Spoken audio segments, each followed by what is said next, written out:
अब हम आगे देखेंगे बहुपदों का गुणनखंड। नेक्स्ट टॉपिक क्या है? बहुपदों का गुणनखंड, फैक्टरिंग पॉलिनोमियल्स। अभी तक हमने देखा कि किसी बहुपद को किसी अन्य बहुपद से भाग दिया जाता है, तब शेष फल शून्य होने पर हम कह पाते हैं कि भाजक बहुपद भाज्य बहुपद का एक गुणनखंड है।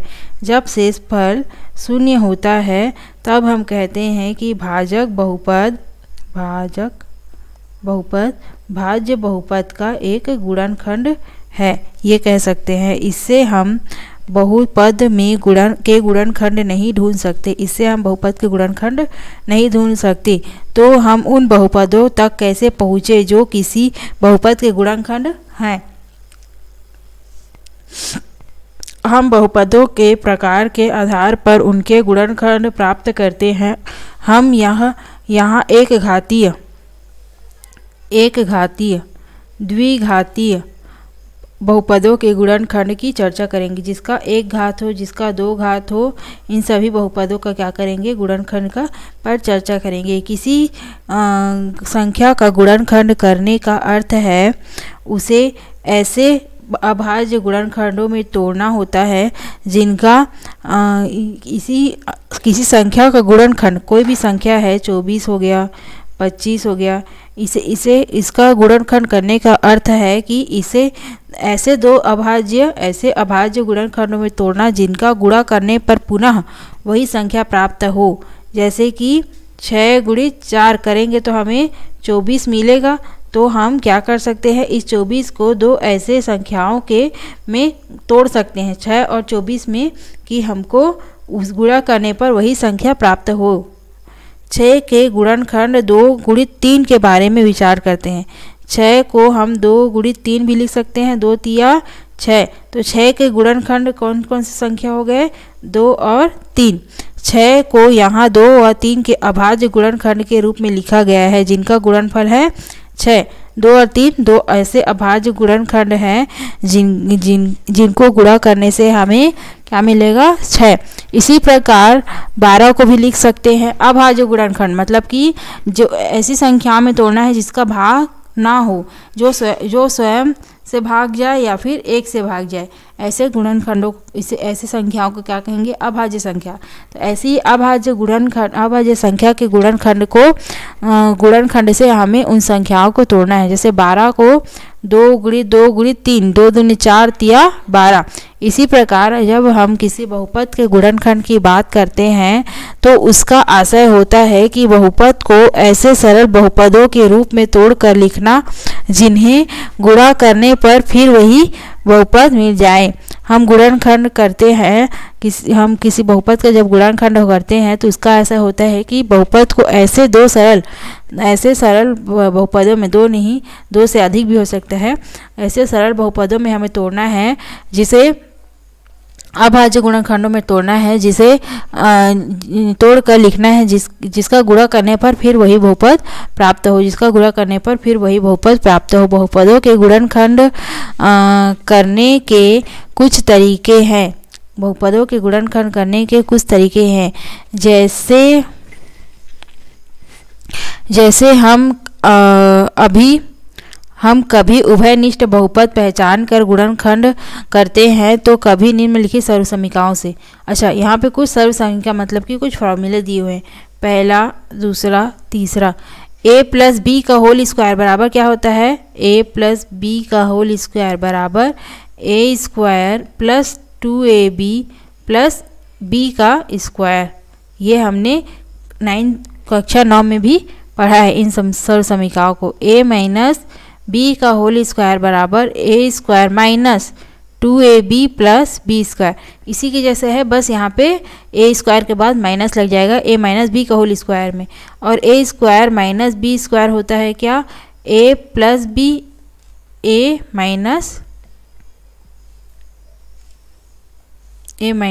b। a + b का होल स्क्वायर को हम क्या लिख सकते हैं? a + b, a + b, ऐसे लिख सकते हैं। देखो ए प्लस बी का होल स्क्वायर है, उसका सूत्र ये होता है, लेकिन इसको ऐसा भी लिखा जा सकता है कि 2 बार है, होल स्क्वायर मतलब कि 2 बार है, तो इसको हम क्या लिख सकते हैं, ए प्लस बी, और 2 बार है मतलब कि ए प्लस बी। इसको तोड़ने पर हमको यही प्राप्त होगा। इसका ब्रैकेट ओपन करेंगे, हम गुणा करेंगे तो हमको यही सूत्र प्राप्त होगा, ए का square plus A B plus A B A plus B का स्क्वायर। तो ए का स्क्वायर प्लस 2ab मिला, जैसे ए बी दोनों मिल गया, प्लस बी स्क्वायर इसी के जैसे है ना। तो ए प्लस बी का होल स्क्वायर को ए प्लस बी में भी हम लिख सकते हैं, और a square plus 2ab plus B square सर्व समीकरणों में भी लिख सकते हैं। नहीं, क्या कहते हैं, सर्व समीकरण। इसी प्रकार से आगे भी और भी फार्मूला होता है, ए क्यूब माइनस बी क्यूब, ये का फार्मूला ए प्लस बी का होल क्यूब, ऐसा करके और भी आगे सर्व समीकरणें होती हैं। उभयनिष्ठ निकाल कर गुणनखंड प्राप्त करना। उभयनिष्ठ बहुपद निकाल कर गुणनखंड ज्ञात करना तभी संभव हो पाता है जब बहुपद के सभी पदों में वह बहुपद मौजूद हो। मतलब कि उभयनिष्ठ हम तभी निकाल सकते हैं जब वो जो पद है वो सभी पद में मौजूद हो। जैसे कि x यहाँ तीनों पदों में है, बहुपद के सभी पदों में वो जो संख्या है वो उभयनिष्ठ सभी जबकि वो बहुपद जो है सभी बहुपद के सभी पदों में मौजूद हो। ठीक है, कि बहुपद के सभी पदों में वह बहुपद के सभी पदों में वह बहुपद मौजूद हो। x सभी पदों में है तो x को कॉमन ले सकते हैं, कॉमन मतलब कि उभयनिष्ठ मतलब निकाल सकते हैं। तो यहाँ पे बच गया x प्लस a प्लस 1, यहाँ पे कुछ नहीं मतलब 1, ax गुणा था, x निकाल दिए तो a बचा, यहाँ पे 2x था, 1x निकाल दिए तो 1x बचा। ए तो उभयनिष्ठ का हम तभी निकाल सकते हैं जब वो पद सभी बहुपदों में मौजूद हो। ठीक है, तो अब इसको आगे के उदाहरण में समझा जा सकता है। उदाहरण 16 दिया है, 12x धन 4x स्क्वायर। तो 12x धन 4x स्क्वायर को हम क्या लिख सकते हैं, 12 को 2 गुणित 3, 2 गुणित 4 दिया 12 धन 2 गुणित 2। अच्छा, यहाँ पे x स्क्वायर भी है ना, 3 गुणित यहाँ पे x है 12x, x धन 2 गुणित x गुणित x, है ना, ऐसे लिख सकते हैं। अब यहाँ पे देखो, यहाँ 2 है, यहाँ भी 2 है, यहाँ भी 2 है, यहाँ भी 2 है, यहाँ x है, यहाँ x है, तो 2 गुणित x बाहर निकल गया, बचा क्या, यहाँ पे 3 बचा, धन यहाँ पे क्या बचा है, x बचा है। तो ये 2 गुणित 2 हो गया क्या, 4x, 3 धन x बचा। ये देखो 4x बराबर 4x 3 धन x, यहाँ पे कॉमन निकाले तो हमको ये प्राप्त हुआ। उसी प्रकार से नेक्स्ट उदाहरण है, उदाहरण 17, a B plus a c plus a का स्क्वायर। तीनों में ए है, ए को कॉमन ले ली, यहाँ पे क्या बचा b प्लस यहाँ पे क्या बचा c प्लस यहाँ पे क्या बचा a। इसको सही तरीके से भी लिख सकते हैं, a प्लस बी प्लस सी, ऐसे भी लिख सकते हैं। तो उभयनिष्ठ निकालना तभी संभव है जब वो पद सभी पदों में, वो बहुपद सभी बहुपदों में मौजूद हो। चलो, उसके बाद है नेक्स्ट 18 उदाहरण देखते हैं। Example 18 example 2x cube plus 4x, 2 into x plus 2 into x। तो यहाँ से 2 कॉमन निकला, देखो दोनों में है, यहाँ से x कॉमन निकला, दोनों में है। अब बचा क्या है, यहाँ पे 2x निकला है, तो x यहाँ पे स्क्वायर बचा है प्लस 2, x स्क्वायर प्लस 2, यहाँ पे से 2x निकल गया, 2 बचा है, यहाँ पे से 2x निकला, x स्क्वायर बचा है। तो 2x ब्रैकेट में x स्क्वायर प्लस 2, ये आया आंसर उभयनिष्ठ निकालने पर। चलो सर्वसमीकाओं के उपयोग से गुणनखंड करना। अब क्या पढ़ेंगे, सर्वसमीकाओं के उपयोग से गुणनखंड कैसे करते हैं।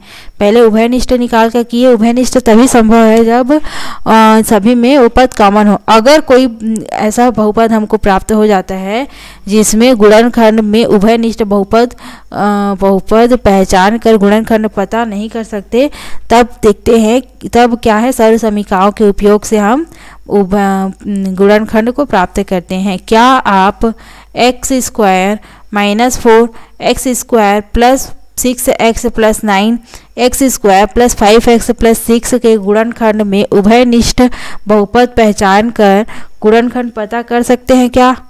देखते हैं। चलो आइए कुछ बहुपद x square minus 4x square plus 6x plus 9 तथा x square plus 5x plus 6 को देखें।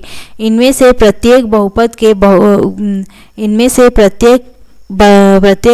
के पदों को देखने से हमें पता चल रहा है कि इनके सभी पदों में कोई भी पद एक जैसे नहीं है। इनके सभी पदों में कोई भी पद एक जैसे नहीं है। यहाँ पे x है तो यहाँ पे x नहीं है, यहाँ पे 6 और 9 है तो यहाँ पे कोई संख्या नहीं है, है ना। यहाँ पे भी 5 और 6 में तो कोई कॉमन है ही नहीं, है ना। तो इस प्रकार के बहुपदों को उभयनिष्ठ बहुपद निकाल कर गुणनखंड नहीं हो सकता। तो क्या करें? अच्छा देखते हैं। एक्स स्क्वायर प्लस माइनस 4 का गुणनखंड निम्नलिखित होगा। क्या होगा? एक्स स्क्वायर को क्या लिख सकते हैं? एक्स स्क्वायर माइनस 4 को क्या लिख सकते हैं? 2 का स्क्वायर लिख सकते हैं। तो a square minus B square में आया है, तो फॉर्मूला क्या होता है? ए प्लस बी और अब a minus b. X square minus 4 का स्क्वायर बराबर एक्स प्लस बी, सॉरी 4 का स्क्वायर नहीं, 2 का स्क्वायर। 2 का स्क्वायर करेंगे तभी तो 4 आएगा ना, 2 का स्क्वायर। तो ए प्लस बी ए माइनस बी, ये होता है फॉर्मूला। ये देख सर्वसमीका ए स्क्वायर माइनस बी स्क्वायर से ए प्लस बी ए माइनस बी करेंगे। और एक्स स्क्वायर तो ऑलरेडी है, मतलब ए स्क्वायर ऑलरेडी दिया हुआ है। 4 को 2 का स्क्वायर बनाएंगे, क्योंकि 4 को 2 का स्क्वायर करेंगे तो क्या आता है? 4 आता है। उसी प्रकार से इसको सर्वसमीका के उपयोग से बनाएंगे। दूसरा देखते हैं, क्या x square plus 6x plus 9 को किसी सर्वसमीका के रूप में लिख सकते हैं क्या? हाँ, x square plus 6x plus 9 को ए प्लस बी के whole square is equal to A square plus 2ab plus B square की सर्वसमीका के उपयोग से लिख सकते हैं गुणनखंड के रूप में। चलो लिखते हैं। हाँ, 6x स्क्वायर मतलब कि यहाँ पे ए स्क्वायर, 6 मतलब कि क्या हो जाएगा? 2 इंटू 3 मतलब कि 2 इंटू 3 3 2 जा 6 आया, और x का x यहाँ पे 2ab ए स्क्वायर बना ये, और ये है 2ab प्लस 9 को क्या लिख सकते हैं? 3 का स्क्वायर मतलब कि b स्क्वायर, ये क्या आ गया? b स्क्वायर आया। तो हम किस सर्वसमीका में square plus 2ab plus B square के सर्वसमीका में इसको रख सकते हैं, रखेंगे। उसके बाद क्या करना है?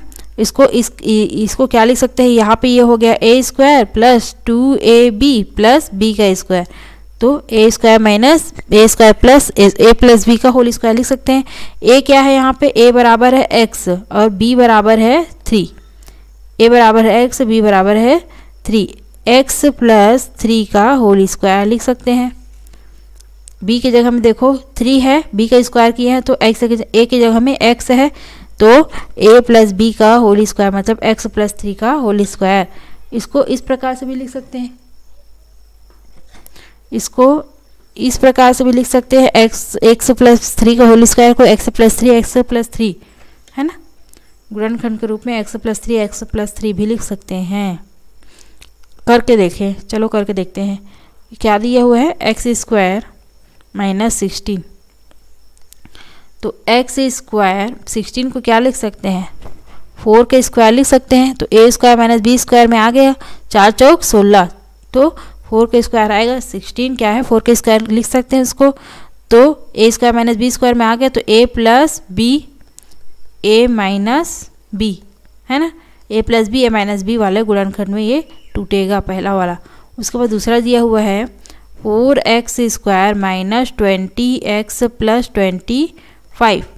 4x² minus 4 into 5 into x लिख सकते हैं 5 चौक 20 प्लस 25 को क्या लिख सकते हैं 5 का स्क्वायर लिख सकते हैं, 5 का स्क्वायर।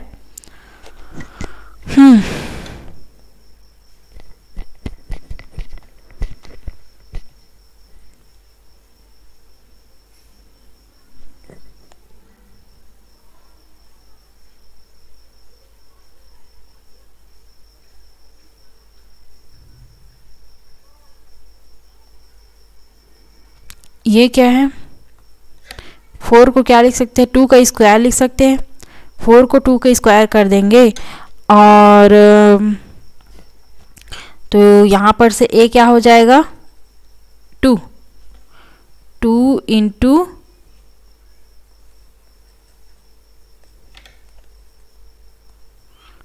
2 इंटू 5 इंटू x है ना।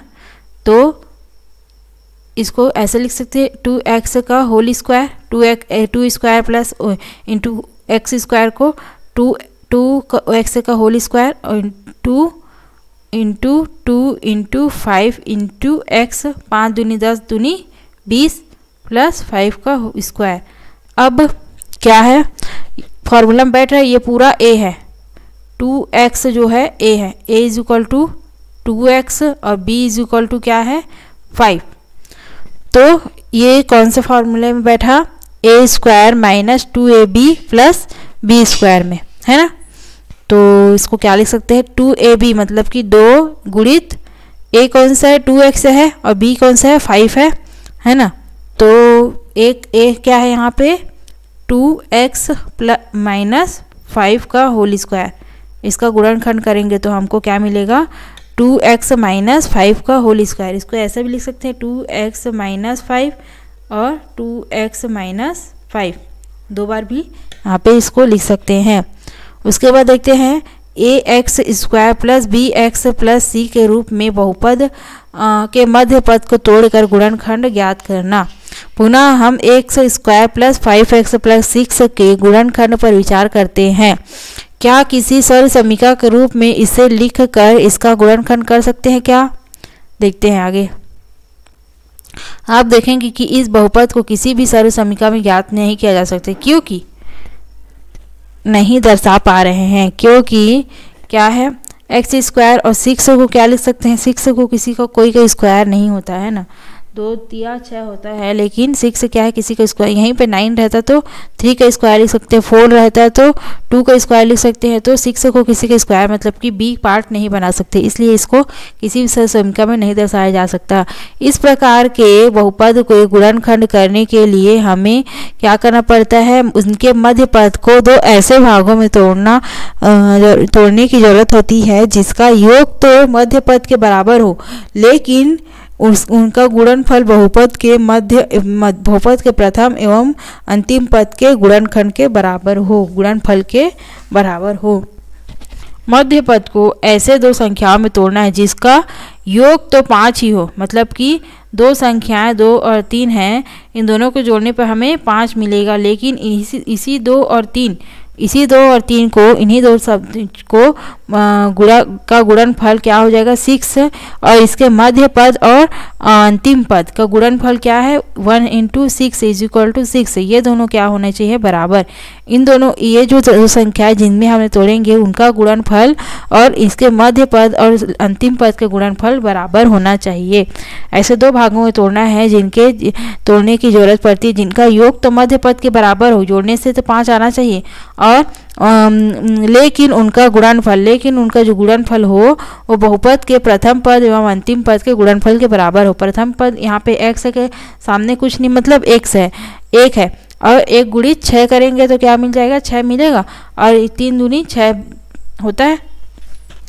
तो चलो देखते हैं करके क्या है, x² plus 5x plus 6 is equal to x² plus 2 plus 3, मतलब कि 5 को क्या लिख सकते हैं 2 प्लस 3 x प्लस 2 इंटू 3 6 लिख सकते हैं।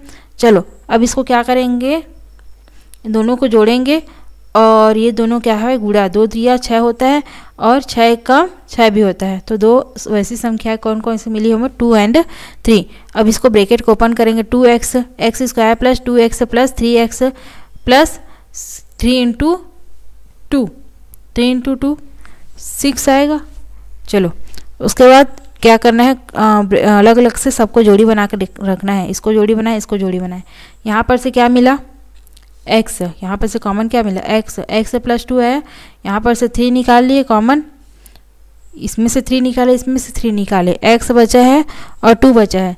तो दोनों में, इन दोनों में बड़ा ब्रैकेट लगा लेते हैं। इन दोनों में क्या कॉमन है, इसमें और इसमें x प्लस 2 कॉमन है, इसको निकालिए और बचा क्या x प्लस 3 ये बचा है।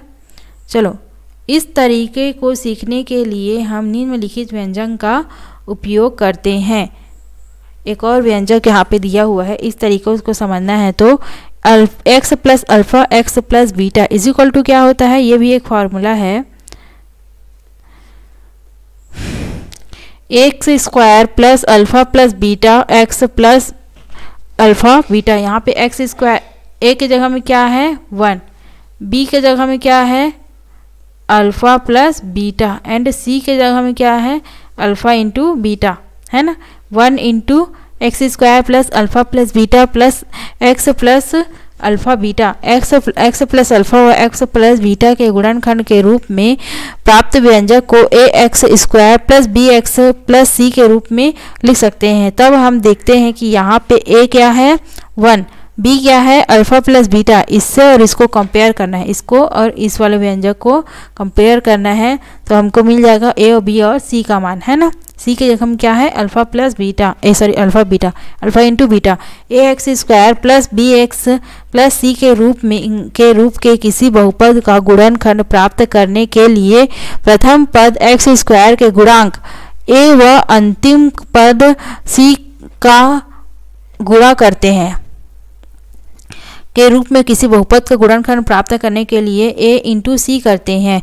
ए के गुणांक को ए के गुणांक एवं अंतिम पद सी का गुणा करते हैं। जैसे यहाँ पे ए का गुणांक क्या है 1 है और अंतिम पद सी क्या है अल्फ़ा इंटू बीटा है। इन दोनों को गुणा करके दो ऐसे गुणनखंड प्राप्त करते हैं जिनका योग मध्य पद x के गुणांक b के बराबर हो। इन दोनों को गुणा करके ऐसा एक पद प्राप्त करते हैं जो क्या हो, जिनका योग इन दोनों को जोड़ने पे मध्य पद जो x है के गुणांक b के बराबर हो, मतलब कि a इंटू सी करने पे हमको b प्राप्त हो, b जो मध्य पद और अंतिम पद के जोड़ पे जो गुणांक b है वो प्राप्त हो। आइए इसे निम्नलिखित उदाहरण से समझें। इसी पे कुछ उदाहरण दिए हुए हैं, इन्हें समझने के लिए आगे हम मध्य पद को तोड़ने वाली विधि से बहुपद के गुणनखंड के रूप को कैसे प्राप्त करते हैं उसके लिए उदाहरण पढ़ेंगे। उदाहरण के बाद क्या है देखते हैं। हाँ, और भी बहुत सारे यहाँ पे उदाहरण दिए हुए, उदाहरण 20 उदाहरण कहाँ तक दिए हुए हैं।